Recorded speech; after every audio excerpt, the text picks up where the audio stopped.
Hi, I'm Ty Laughlin. I'm a senior at Seneca Valley, and today I'm going to tell you a little bit about my eDNA research on rusty crayfish. So just before I start, a little background on eDNA. So in eDNA, the E stands for like environmental, and it's about the DNA that's just like the ambient DNA almost that's floating around. So brush off some skin cells, this that. It's just floating around in water, and then you take a water sample, and the DNA is just in the water from wherever it came from an organism, and then you take that water sample, you filter it down, and then you put in specific primers into the filtered down DNA, so it's just the DNA, and then you add in some primers, and then you add in some DNA polymerase enzymes, which, if you don't know, build off like a complementary strand of DNA based off the template strand.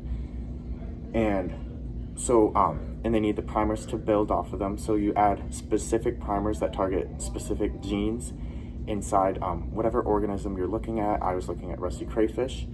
So you add in that primer, and then it latches onto the DNA, and then now the DNA polymerase has somewhere to start and build off of to build the new strand based off the template strand. And then you can use a special PCR machine, a qPCR.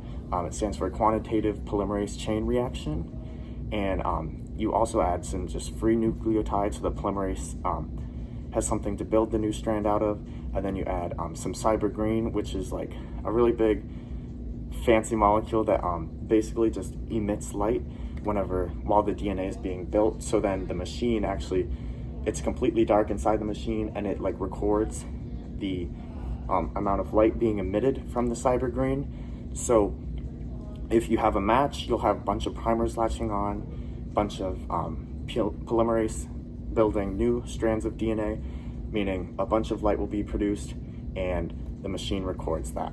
So with me, eDNA is usually done for like rare species, like hellbenders, some like endangered clams, mussels, all different types of like rare or endangered aquatic animals, or done where if you want to test something but it's like dangerous to get to the location, you just want to collect water and then run it.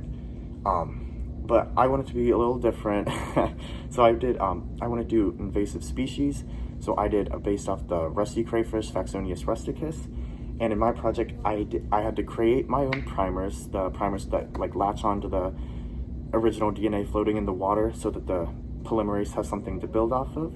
So I had to track down, I tried all different sorts of different genes for the crayfish. And the really important thing when you're trying to find primers is you want to find one that's very specific to the specific species you're tracking down, or it can latch on, and if it's like a related crayfish species and it latches on, and then I might get false positives later on in the qPCR machine, and then I'm led to believe that there is this animal there when it might not actually be there, and that can cause a lot of problems. So you want to make sure your primer is very specific, and there's plenty of websites out there where you can test your primers out, and it'll give you a list of different species it can recognize. So if your primer latches on, hopefully it's just some animal that lives over in Peru or some random place that you don't have to worry about being in whatever waterway you're testing, and then you can proceed. And I had to do that a couple times just to make sure that I got the specific gene that would only target rusty crayfish. I didn't find a perfect match, unfortunately. It still picked up like the red swamp crayfish, and I believe it was Vaxonius virilis. And those are both invasive species too, so it's not the end of the world. If I do get like a false positive, we still know there's an invasive crayfish in the waterway. And the primer I eventually landed on was with the glyceraldehyde 3-phosphate, which is just dehydrogenase, which is a enzyme in glycolysis. So then I haven't yet began my tests, so I'm beginning really soon now. The crayfish are out and active. And what I'm gonna have to do, so I'm gonna have to go out and go to a waterway that 100% does have rusty crayfish to collect a positive water sample. And then we use nuclease-free water, so there's absolutely no nucleotides. or anything in there that can cause false positive as well for our negative sample. So we have something to reference, like our controls for the actual experiment.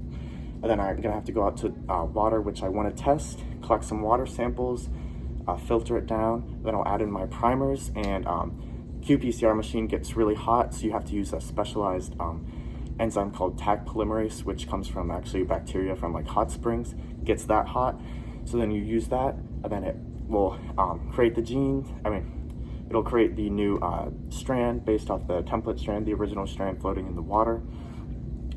And if your original, if your animal you're targeting is in the stream, river, whatever, then the primers will latch on, the Taq polymerases will start replicating, and then it'll begin emitting light thanks to the cyber green molecules, and it should match the positive water sample, and it won't match the negative control water sample. And then you do or you don't have whatever animal in the waterway. But unfortunately, it can't really tell like what age the animals are, what gender. It just is, are they there or not? So I'll begin those research soon, but yeah, that's about it.